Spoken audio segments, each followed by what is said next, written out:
Assalamu alaikum students. I am Samra Abdul and it's BSCS 4th semester and BSIT 2nd semester class, and the subject is linear algebra and the topic is diagonalization of matrices. Diagonalisation of matrices main topic है आज के lecture का, लेकिन last lecture में जो हम लोग eigen values और आइगन वेक्टर्स के क्वेश्चंस कर रहे थे उसका एक क्वेश्चन आपका रिमेनिंग था, पहले वो करवाऊंगी, फिर सिमिलर मैट्रिसेस की डेफिनेशन और फिर डायगनलाइजेशन ऑफ मैट्रिसेस। ओके, तो जो क्वेश्चन हमारा था आइगन वैल्यू से related, if A and B are square matrices show that A B and B A have same eigen values. मतलब ए बी प्रोडक्ट जो है, प्रोडक्ट से जो मैट्रिक्स हमें मिलेगा उसकी आइगन वैल्यू और बी ए मैट्रिक्स की आइगन वैल्यू सेम होगी। हालांकि वैसे ए बी और बी ए मैट्रिक्स जो हैं वो सेम नहीं होते यूजुअली, क्योंकि जो प्रोडक्ट है मैट्रिसेस में वो कॉम्यूटेटिव नहीं होती यूजुअली। तो A B and B A have same eigen value, ये सिर्फ आपने प्रूव करना है। इसके लिए कंसिडर करें a minus lambda I is equal to zero gives the eigen value lambda of a, and A B minus lambda I is equal to zero gives the eigen value of A B. Right, a minus lambda I का क्या मतलब है कि lambda is the eigen value of a, तो हम consider कर लेंगे कि A B minus lambda I is equal to zero where lambda is the eigen value of A B. इसको चेक करते हुए, इस कंसिडर करते हुए अब आपने क्या करना है कि बी इनवर्स बी जो कि एक आइडेंटिटी मैट्रिक्स है उसको आपने दोनों मैट्रिसेस से मल्टीप्लाई कर देना है, और बी इनवर्स बी से मल्टीप्लाई कर देंगे तो उससे पे कोई फ़र्क नहीं पड़ेगा। ठीक है, यहाँ पर हमने बी इनवर्स बी इधर भी मल्टीप्लाई कर दिया और इधर भी मल्टीप्लाई कर दिया। मैट्रिसेस में ये किया जा सकता है क्योंकि ये एक आइडेंटिटी मैट्रिक्स है।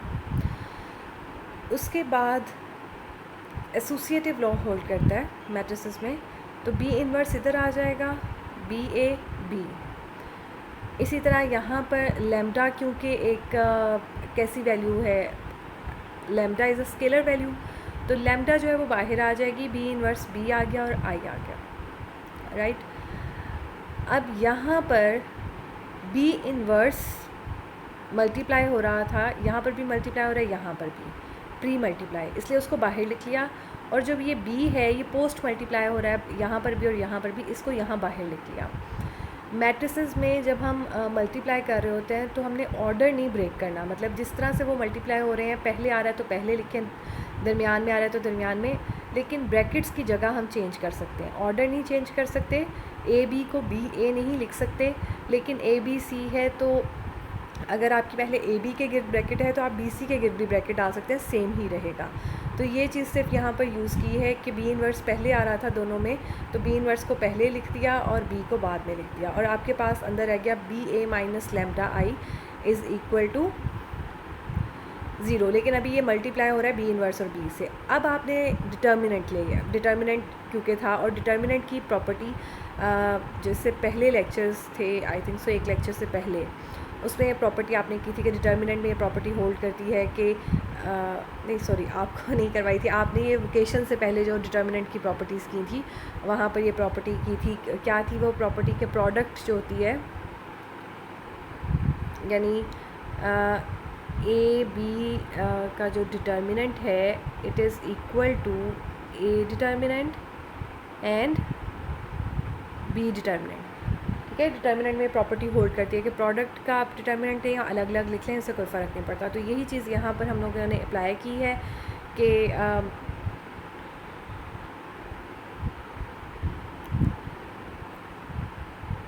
बी इनवर्स को अलग डिटर्मिनेंट में लिख दिया, B A minus lambda I को लिख दिया और बी को लिख दिया is equal to zero by the product theorem. ठीक है, और बी इनवर्स के इसके इक्वल होता है वन ओवर बी का डिटर्मिनेंट, ये भी डिटर्मिनेंट की प्रॉपर्टी है, बिकॉज यहाँ पे रीज़न भी लिख दी है कि determinant of A inverse is equal to one over determinant of A. और ये क्योंकि डिटर्मिनेंट क्या होता है, डिटर्मिनेंट एक स्केलर क्वांटिटी होती है, और scalar quantity one over two multiply by two cancellation हो जाती है, वो कैंसलेशन हो गई और B A minus lambda is equal to zero आ गया। इट मीन्स कि बी ए की भी आइगन वैल्यू क्या है, लैम्डा ही है, जो शुरू में हमने ए बी की आइगन वैल्यू कंसिडर की थी। तो इसका मतलब दोनों की आइगन वैल्यू सेम होती है, ये प्रूफ हो गया। राइट।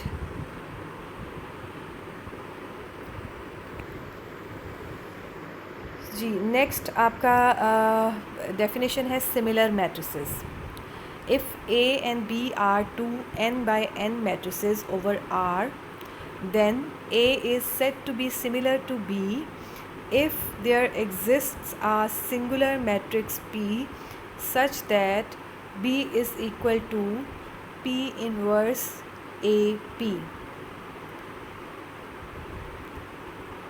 राइट। ए और बी दो सेम ऑर्डर के मैट्रिसेस हैं, एन ऑर्डर के, दैट स्क्वायर मैट्रिसेस हैं। A is said to be similar to B. B के सिमिलर कब कहा जा सकता है? जब B can be written as a product of P inverse A और पी। अब पी कोई नॉन सिंगुलर आता है क्योंकि उसका इन्वर्स एग्जिस्ट करता है, तो नॉन सिंगुलर मैट्रिक्स है। तो ये सिमिलर मैट्रिसेस की डेफिनेशन है।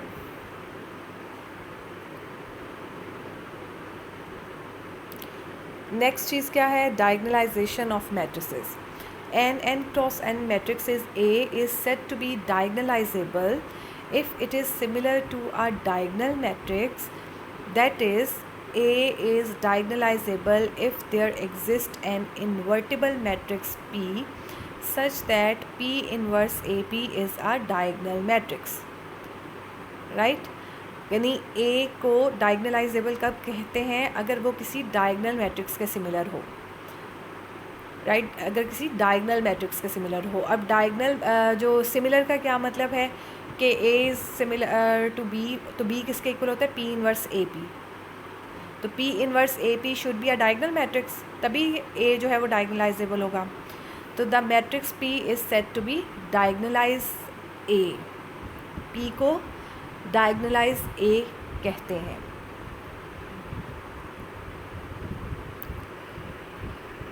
जी, अब एक क्वेश्चन है, find a real orthogonal matrix P for which P inverse AP is diagonal where A is equal to 1 2 2 1। ठीक है, find a real orthogonal matrix P for which P inverse AP is diagonal where A is equal to, एक आपको matrix given है, आपने P matrix find करना है और P कैसा मैट्रिक्स है कि P inverse AP is a diagonal. तो P इज़ डायगनल है ऑफ ए, तो यही जो आपने अभी डेफिनेशन पढ़ी उससे रिलेटेड ये क्वेश्चन है। नाउ कैसे फाइंड कैसे करते हैं उस पी को? ये मेथड है। Eigen values of A are given by A minus lambda is equal to 0। तो 1 माइनस लेमडा 2 बाई 2 का मैट्रिक्स है, 1 minus lambda 2 2 1 minus lambda is equal to 0। Determinant लिया 1 माइनस लेमडा का square minus 4 is equal to 0। ठीक है, simplify थोड़ा सा किया आपने इसको, 1 minus 2 lambda plus lambda square minus 4 lambda square minus 2 lambda minus 3 is equal to 0। एक क्वाड्रेटिक इक्वेशन है फैक्टराइजेशन की, ताकि लेमडा की वैल्यूज़ फाइंड आउट कर लें। तो लेमडा इज़ इक्वल टू 3 आ गया, lambda is equal to minus 3 आ गया। When lambda is equal to 3 A minus 3 I is equal to, ठीक है, लेमडा की जगह 3 इसमें पुट कर दिया और आपके पास जो मैट्रिक्स आया वो ये है, -2 2 2 और -2।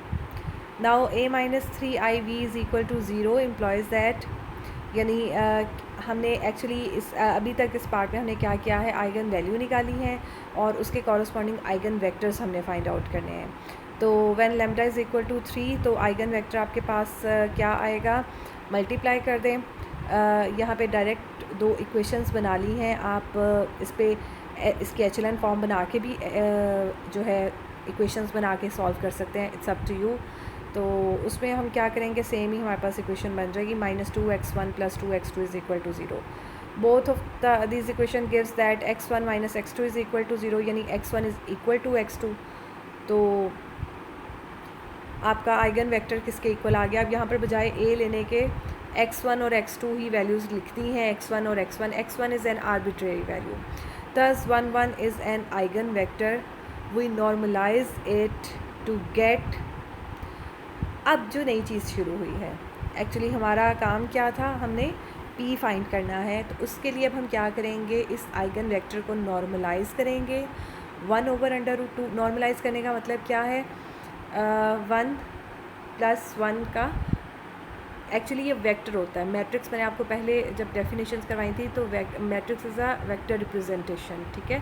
तो नॉर्मलाइज करने का क्या मतलब होता है, इसके कंपोनेंट्स को या एलिमेंट्स को आप एंट्रीज़ को कुछ भी आप इसको नाम दे लें, उनको स्क्वायर करें, सम करें।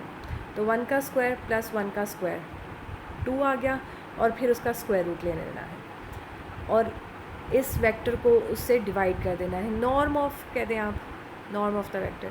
तो 1/√2 1/√2 का transpose. When lambda is equal to -1 a plus I V is equal to 0 2 x1 x2। Again जब lambda is equal to 0 lambda is equal to -1 लिया तो उसके लिए भी हमने वो निकालना है आइगन वेक्टर। उसके लिए आइगन वेक्टर निकालेंगे, लैम्डा की जगह -1 पुट किया, सॉल्व किया सेम उन्हीं लाइंस पे जैसे पिछला क्वेश्चन सॉल्व किया था। अब यहाँ पर आपके पास जो वेक्टर आया वो क्या आया, 1 और -1। अगेन इसको नॉर्मलाइज़ करें।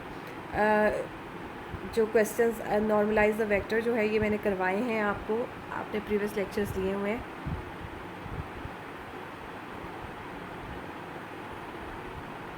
जो गलत स्लाइड आ गया, हाँ जी, ये 10 1 और -1 का transpose is an another eigen vector. We normalize it to get, normalize किया तो आपके पास क्या आ गया, 1/√2 और -1/√2।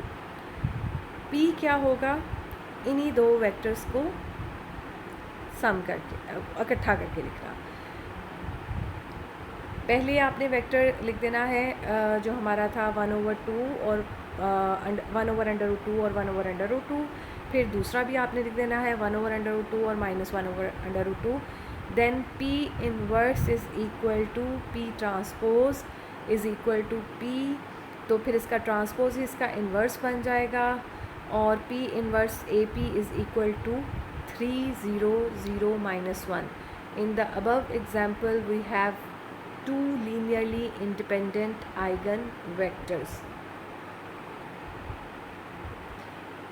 p भी फाइंड करना था आपने, और आपने क्या चीज़ क्वेश्चन में था फाइंड करनी थी, find a real orthogonal matrix p for which p inverse AP is diagonal where a is equal to 1 2 2 1।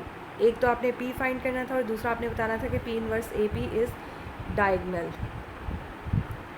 तो ये डायगनल मैट्रिक्स ही आ गया, तो p is diagonal of a, clearly पता चल गया, ठीक है।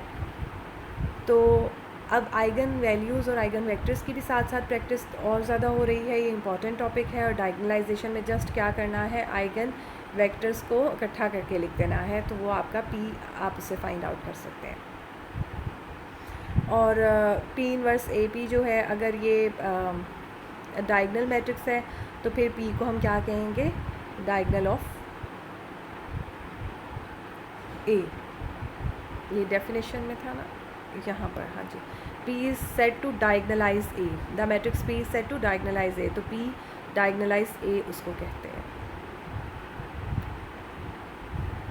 जी। अब नेक्स्ट एग्जांपल एक और है, find an orthogonal matrix p such that p transpose AP is diagonal and whose diagonal elements are eigenvalues of A,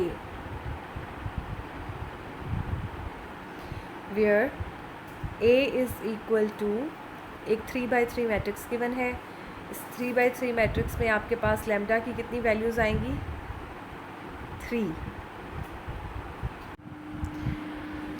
ji. Next question है, find an orthogonal matrix p such that PTAP is diagonal and whose diagonal elements are eigen values of A। Last question की तरह का ही question है। एक चीज़ तो ये है orthogonal matrix p, orthogonal matrix last question में भी ये वर्ड यूज़ हुआ था। ऑर्थोगोनल मैट्रिक्स की आपको डेफिनेशन करवाई हुई है। ऑर्थोगोनल मैट्रिक्स कैसा मैट्रिक्स होता है, if p transpose is equal to p inverse then p is called orthogonal, यानी उसका इन्वर्स उसके ट्रांसपोज के इक्वल हो। तो एक तो p जो है यहाँ पर हमने ऑर्थोगोनल मैट्रिक्स फाइंड आउट करना है, और दूसरी एक और चीज़ भी यहाँ पे डेफिनेशन रिवाइज़ करवा दूँ, सिमेट्रिक मैट्रिक्स कैसा मैट्रिक्स होता है। सिमेट्रिक मैट्रिक्स होते हैं जिसमें A transpose is equal to A। अगर A transpose is equal to A होगा तो P जो है वो आपका क्या होगा, ऑर्थोगोनल मैट्रिक्स होगा।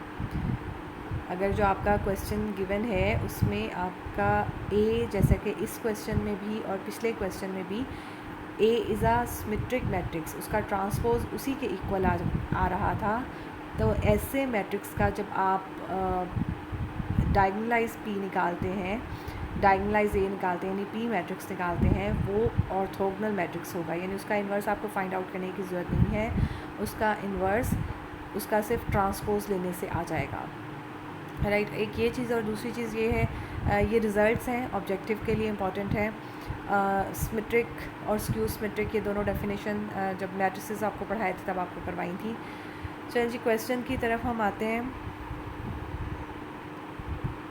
हेयर सबसे पहले करेक्टरिस्टिक इक्वेशन, यानी A minus lambda I is equal to zero, ये फाइंड आउट करेंगे ताकि हम जो है उसको सॉल्व करके लेमडा की वैल्यूज़ फाइंड कर सकें।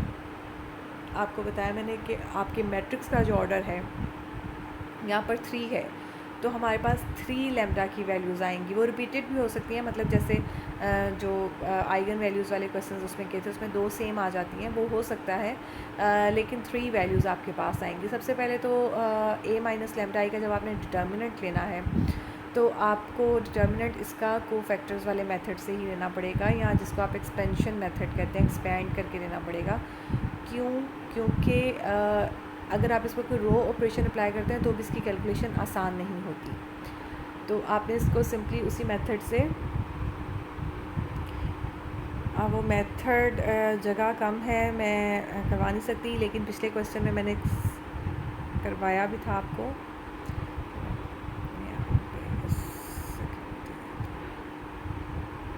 जी, ये मैं यहाँ पर इसका डिटर्मिनेंट लेकर आपको एक्सप्लेन करने की कोशिश करती हूँ। 7 माइनस लेमडा और फिर ब्रैकेट में क्या आएगा, 15 minus lambda into 7 minus lambda और -4, ये आपका 1 आ गया। फिर आएगा माइनस का साइन, और वो ये माइनस और -2 +2 हो जाएगा, +2, और बाकी आपके पास क्या बच जाएगा, ये -2 और 7 माइनस लेमडा को प्लस करना है, मल्टीप्लाई करना है, -14 + 2 लेमडा और +2, ठीक है। ये दूसरा आ गया। तीसरे के लिए आपने +1 करके और ये सारी एक्सपेंशन लिखनी है। जब आप यहाँ पर देखें, सिर्फ ये वाली जो चीज़ है इसको मल्टीप्लाई करना थोड़ा लेंथी हो जाएगा, किसको मल्टीप्लाई करना पड़ेगा, फिर इससे मल्टीप्लाई करना पड़ेगा। बाकी सिंपल ही है, लेमडा क्यूब वाली वैल्यू 1 आएगी, लेमडा स्क्वायर वाली वैल्यू आ जाएंगी, और फिर उसके बाद जो है वो बाकी वैल्यूज़ को आप जो है वो सिंप्लीफाई करके ये आपकी इक्वेशन बन जाएगी, lambda cube -29 lambda square plus 250 lambda -672 is equal to 0. Now to find the roots of equation 1, we use synthetic division. We use the fact that each integral root of 1 divides the constant term 672. Now 672 is divisible by +-1, +-2, +-3 and so on. इन सारे numbers पे ये divisible by divide हो जाती है। हाँ जी, एक ये भी सिंथेटिक डिवीजन का एक रूल है कि जो इसका रूट होगा, यानी ये जो वैल्यू है यहाँ पर 6, ये वैल्यू क्या करेगी, ये आपके कांस्टेंट वैल्यू को डिवाइड कर सकती है, इसका फैक्टर होती है, ठीक है। बस सिर्फ इतना ये हिंट है। यहाँ पर तो इतनी बड़ी वैल्यू है, इतने ज़्यादा ऑप्शंस आपके पास आगे। सिंथेटिक डिवीजन में जो पहला रूट है वो ऐसे ही निकलता है जी। सिंथेटिक डिवीजन में जो पहला रूट है वो ऐसे ही आप फाइंड करते हैं कि एस्टिमेट आपको अंदाज़ा लगाना पड़ता है। आप 1 पुट करके देख लें, 2, 3, अभी देखिए यहाँ पर 6 आया है, तो 6 तक जो है वो आपको चेक करना पड़ेगा। अगर 1, 2 से नहीं हो रहा आपका काम तो आप 6 पे चेक कर लें, 4 पे चेक कर सकते हैं। सिर्फ आपका काम ये है कि ये डिवीजन तो आसान ही है, यहाँ पर एंड पे जो है वो 0 आना चाहिए। ठीक है। अगर 0 आता है तो इसका मतलब ये 6 is the root of this equation, यानी इसका सोल्यूशन है। उसके बाद जो यहाँ पर आपके पास बच जाएगी वो क्वाड्रेटिक इक्वेशन होगी। उसको आप आपकी मर्ज़ी है फैक्टराइजेशन की हेल्प से सॉल्व करें, क्वाड्रेटिक फार्मूले की हेल्प से सॉल्व करें, या फिर एक और दफ़ा सिंथेटिक डिवीजन कर लें। वो तो वैसे बहुत ही कम स्टूडेंट्स करते हैं, क्योंकि फिर रूट को गैस करना पड़ता है, तो इसलिए। जैसे कि अब यहाँ पर देखें, अब इस क्वाड्रेटिक इक्वेशन को सॉल्व करके आपके रूट्स क्या आ रहे हैं, 7 और 16। अब 7 और 16 तक तो नहीं आप जाते ना चेक करने के लिए, तो ये रूट्स जो है ये आपने फाइंड करने हैं। उसके बाद जब आपने 3 वैल्यूज़, अब यहाँ पर 3 डिफरेंट वैल्यूज़ आई हैं, एक आई है 6, एक आई है 7 और एक आई है 16। नाउ व्हेन लैम्डा, अब क्वेश्चन आपका लंबा हो जाएगा, लेकिन मेथड सेम ही है, वही रिपीटेड आपने स्टेप्स जो है वो करते जाना है। Now when lambda is equal to 6, a minus 6 lambda v1 लिखा आपने, और ये इज़ इक्वल टू 0 होता है। उसको सॉल्व करना है इक्वेशंस को, यहाँ पर नहीं लिखा हुआ लेकिन आपको पता अंडरस्टूड है, इसने आगे लिख दी है, बस और कुछ नहीं है इसमें। यहाँ पर इसलिए नहीं लिखा क्योंकि जो कोफिशिएंट मैट्रिक्स है माइनस 6 लैम्डा 6 आई, तो इसको थोड़ा सा सिंप्लीफाई करना है, क्योंकि हमने इसका सोल्यूशन निकालना है इस सिस्टम का। x1 x2 x3 की वैल्यूज़ फाइंड करनी है। तो मैंने आपसे कहा था आइगन वैल्यूज़ वाले क्वेश्चंस में भी कि ये जो कोफिशिएंट वाला मैट्रिक्स है, अगर ये आपको मसलन एक तो बल्कि आप ऐसा करें, हर क्वेश्चन नहीं करें, इसको एचएलएन फॉर्म में लेकर आएँ। एचएलएन फॉर्म में अगर आ जाएगा तो आपकी जो कैलकुलेशन है वो आसान हो जाएगी, ठीक है। तो अब यहाँ पर इसको आपने एचएलएन फॉर्म में, जब ये क्यों नहीं बड़ा हो रहा, चलें ठीक है, नहीं सही है। इस पे रो ऑपरेशंस करने हैं, और रो ऑपरेशन क्या करना है आपने, r2 + 2r1 r3 - r1, और ये कैसे पता चलता है, इस वाले -2 को 0 करना है, 1 को 0 करना है बाय यूजिंग दिस। सबसे पहले एचएलएन फॉर्म में लाने के लिए पहला काम क्या करते हैं, पहला एलिमेंट 1 रखते हैं। अब उस 1 के लिए चाहे आपको कोई रो इंटरचेंज करनी पड़े, चाहे कुछ कॉमन लेना पड़े, जो भी करना पड़े, आप ये एक काम ये करते हैं। उसके बाद अगला काम ये होता है कि इसके नीचे वाले एलिमेंट्स को 0 बनाना है, और उसके लिए हम r2 + 2r1 किया, r3 - r1 किया। जब ये हो जाए, फिर तीसरा काम आपका ये है कि आपने आपको यहाँ पर ये देखें, यहाँ पर 1 चाहिए और यहाँ पर 0 चाहिए। और इस क्वेश्चन में क्या हुआ कि ख़ुद ही आपके पास जो नीचे वाली रो है वो 0 हो गई। आपको सिर्फ अब ये 5 को 1 करना है, तो हम 5 से डिवाइड कर देंगे, और ये आपकी जो है रिड्यूस एचएलएन फॉर्म आ गई। रिड्यूस नहीं है ये, क्योंकि ये दोनों अभी 0 नहीं है, ठीक है। तो ये आपकी एचएलएन फॉर्म आ गई। इसमें आपने रखा सिस्टम में इसको, क्योंकि इक्विवेलेंट ही मैट्रिक्स है, उसको इक्वेशन को सॉल्व किया जी। तो ये आपके पास इक्वेशंस आ गई, x1 - 2x2 + x3 = 0, x2 = 0। अच्छा, अब x3 नहीं है और x1 भी नहीं है। अब इन दोनों में से किसी एक को आप आर्बिट्रेरी वैल्यू असाइन करें और दूसरे की वैल्यू से फाइंड कर लें। जैसे कि यहाँ पर x1 को हमने a कह दिया, ठीक है, से x1 = a, x2 0 हमने फाइंड किया था, और ये दोनों वैल्यूज़ x1 की जगह पे a और x2 की जगह पे 0 पुट करके x3 की वैल्यू निकालेंगे, which is -a। So eigen vector आपका क्या आया, a कॉमन ले लिया और यहाँ पर आ गया 1 0 और -1 is an eigen vector corresponding to lambda = 6। इसको नॉर्मलाइज करना है, अभी नहीं किया, नेक्स्ट स्टेप में कर लेंगे। उसके बाद next for the eigen value lambda = 7। अब लैम्डा = 7 के लिए सेम वही प्रोसीजर आपने दोहराना है, रिपीट करना है। a - 7 लैम्डा, सबसे पहले ये जो मैट्रिक्स है इसको फाइंड किया, फिर उसके बाद इसको एचएलएन फॉर्म में लाने के लिए इस पर कुछ रो ऑपरेशंस किए।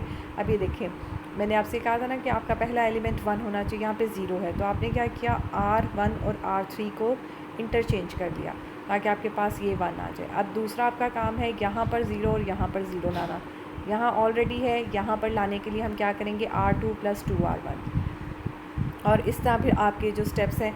अब अगला स्टेप क्या है, यहाँ 4 को जहाँ पे 4 है सेकेंड रो में उसे 1 बनाना है और उसके नीचे वाले -2 को 0 बनाना है, दैट्स इट। तो ये इसके लिए जो ऑपरेशन आपको करना पड़ेगा, रो ऑपरेशन, वो आपने चेक करना है और वो कर देना है, ठीक है। तो क्या रो ऑपरेशन करना पड़ा आपको, R2 + 1/2 R3 + 1/2 R2, और दूसरा क्या करना पड़ा 1/4 R2, और ये आपके पास एचेलन फॉर्म में आ गया। इसके बाद अब इस वो जो कोफिशिएंट मैट्रिक्स A-7 आई था उसकी जगह पे ये वाला लिख दें, क्योंकि इक्विवेलेंट है, रो इक्विवेलेंट है उसके। जब ये लिखा और फिर उसके बाद ये इस तरह से मल्टीप्लाई करके इक्वेशंस बनाते हैं, इसको इससे मल्टीप्लाई किया और इज़ इक्वल टू इसके रखा 0 के, ठीक है। इसी तरह 3 इक्वेशंस आपके पास बन जाएंगी। पहली इक्वेशन आपकी बनी x1 - 2x2 = 0, दूसरी बनी x2 - 1/2 x3 = 0, और थर्ड वन आपकी बनी ही नहीं क्योंकि ये रो पूरी की पूरी 0 थी। अब यहाँ से क्योंकि x2 और x3 = 0 हैं, यहाँ पर x1 और x2 मतलब 0 है, इनमें से अब किसी एक को कोई आर्बिट्रेरी वैल्यू असाइन करें, एक आपने खुद असाइन करनी है, बाकी आपकी जो है वो निकल आएंगी। अब यहाँ पर हम ले लेंगे x1 = 2x2 है, x3 = b या x1 = b, इन दोनों में से इस तरह एक को ऐसे ले लें और फिर बाकी जो वैल्यूज़ हैं वो आपकी आ जाएंगी। x1 आपके पास आ जाएगा 2b, हमने क्या किया कि x2 को b सपोज किया। अगर x2 b के इक्वल है तो बाय दिस इक्वेशन x1 किसके इक्वल आएगा, x1 = b सपोज किया, एक सेकेंड, x1 = b सपोज किया। अच्छा, इससे कोई फ़र्क नहीं पड़ेगा कि आप जो है किसको b ले रहे हैं, आपका बाद में आंसर सेम ही आ जाता है। मैंने सही कह रही हूँ, x1 = b लिया, x2 आपका किसके इक्वल आ गया बाय दिस इक्वेशन b/2, और x3 किसके इक्वल आ गया यहाँ से,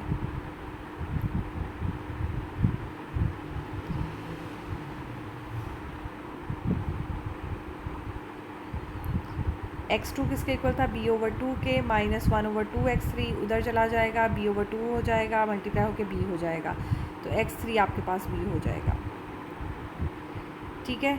तो ये आपके पास आइगन वेक्टर क्या बन जाएगा 1, 1/2 और 1। तो इसको बजाय 1, 1/2 लिखने के आप इसको लिख सकते हैं 2 से मल्टीप्लाई करके 2, 1 और 2। तो ये आपका आइगन वेक्टर आ गया 2, 1 और 2। Thus v2 = b, 2, 1, 2 is an eigenvector corresponding to λ = 7। अब मैं आपको फिर कह रही हूँ, आप इनमें से जोन सा मर्ज़ी यहाँ पर x3 = वैसे b, यूजुअली हम ना जो लास्ट वाला होता है ना x3 उसको इक्वल टू ले लेते हैं a या b, उससे आपकी कैलकुलेशन आसान हो जाती है। लेकिन आप इसमें से किसी को भी आर्बिट्रेरी लेंगे तो आप जो है वो आसान। अच्छा, और ये 2 मैंने कॉमन क्यों लिया, ताकि जब आप इसको नॉर्मलाइज़ करना है तो आपको आसानी हो जाए। Again for λ = 16 we have this. अब ये मैं प्रोसीजर नहीं रिपीट करवाऊँगी, आप ये ख़ुद देख लें कैसे रो ऑपरेशंस किए हुए हैं, और आपकी एचेलन फॉर्म की भी साथ ही प्रैक्टिस होती जा रही है, ठीक है। गॉसियन एलिमिनेशन मेथड भी आपको साथ प्रैक्टिस होती जा रही है, और जब मैंने वो सिस्टम करवाए थे, आप लास्ट लेक्चर दोबारा चेक कर लीजिएगा, होमोजीनियस सिस्टम को सॉल्व करना सिखाया था, उसकी भी दोबारा से प्रैक्टिस हो रही है। तो ये सारा कुछ इंटर रिलेटेड था, इसीलिए वो आपको जो है सारी चीज़ें पहले करवाई थी।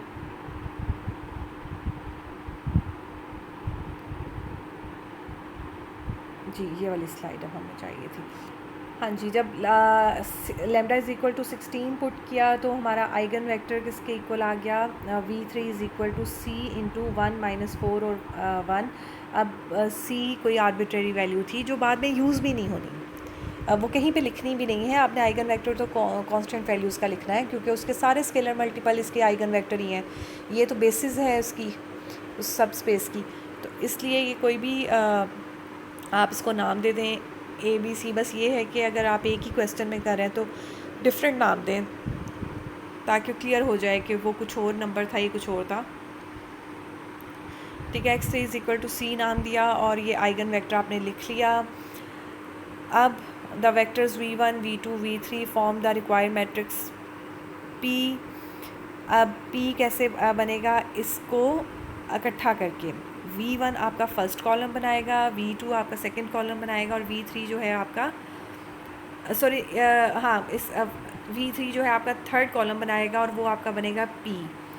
और क्योंकि a आपका एक सिमेट्रिक मैट्रिक्स था इसलिए p का इन्वर्स pt ही होगा, तो pt लिखा, a से मल्टीप्लाई दरमियान में a लिखा और फिर p दोबारा लिखा और इनको मल्टीप्लाई करके आपने ये मैट्रिक्स जो है वो निकाल दिया।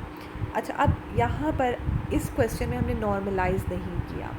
जब आपने सिर्फ p फाइंड करना है ना तो आपने नॉर्मलाइज करना है, ठीक है। लेकिन उसमें भी ये है कि आप कैलकुलेशंस आपकी ना डिफ़िकल्ट हो जाएंगी जब मल्टीप्लाई करना है, तो आप ये उसके बगैर भी प्रोडक्ट लेकर और ये जो है आप अपना निकाल सकते हैं p t a और p। और ये क्लियरली पता चल गया कि इन्वर्स क्यों नहीं लिया। इन्वर्स इसलिए नहीं लिया कि ये कहा गया था कि क्वेश्चन में था एक तो p ऑर्थोगोनल मैट्रिक्स है, उससे भी आपको पता चल रहा था, और एक और मैंने आपको थ्योरम की स्टेटमेंट है, ये ऑब्जेक्टिव के लिए भी इम्पॉर्टेंट है कि if a is a symmetric matrix then diagonalise a, यानी p जो है वो एक ऑर्थोगोनल मैट्रिक्स होगा, यानी उसका ट्रांसपोज ही उसके इन्वर्स के इक्वल होगा। तो ये आपका लीनियर अलजेब्रा का जो सिलेबस है वो शुक्र अल्हम्दुलिल्लाह कवर हो गया। लीनियर अलजेब्रा का सिलेबस इतना ज़्यादा नहीं है लेकिन थोड़ा लेंथी है। अगर आपको कोई किसी किस्म की गाइडेंस चाहिए बुक कि कौन सी बुक से तैयारी करें, कहाँ से नोट्स लें, या आपको किसी क्वेश्चन में कोई प्रॉब्लम आ रही है, आपको किसी टॉपिक में आ रही है, तो यू आर मोस्ट वेलकम। आप मुझसे व्हाट्सएप के थ्रू पूछ सकते हैं, ठीक है। और हाँ, मैं जिन स्टूडेंट्स से मुझसे कांटेक्ट किया है उन्हें पता है कि थोड़ा सा लेट हो जाता है रिस्पॉन्ड मेरी तरफ से। समटाइम्स बिज़ी होती हूँ या भूल जाती हूँ देखकर भी जो सीन करके मैसेजेस, तो बाद में मेरे जहन से स्किप हो जाता है, फिर जब याद आता है मैं करती हूँ रिस्पॉन्ड, ठीक है। तो इंशाल्लाह आपको जो है वो आंसर रिप्लाई कर दूँगी अगर आप मुझसे कोई इस तरह का क्वेश्चन पूछेंगे। असाइनमेंट्स वगैरह भी आप प्लीज़ सबमिट करवा दें, मार्क्स आपके उसमें ऐड होने हैं। जो आप यूनिवर्सिटी की तरफ से कहा जा रहा है बार बार कि असाइनमेंट जो है वो मैंडेटरी है सबमिट करवाना, वरना अगर आप नहीं करवाएंगे तो आपको मार्क्स नहीं मिलेंगे। चलें जी, सिलेबस आपका कवर हो गया अल्हम्दुलिल्लाह। अब इंशाल्लाह आप अच्छे से तैयारी करें और आपका पेपर भी बहुत अच्छा हो जाए इंशाल्लाह। Thank you so much, best of luck, अल्लाह हाफ़िज़।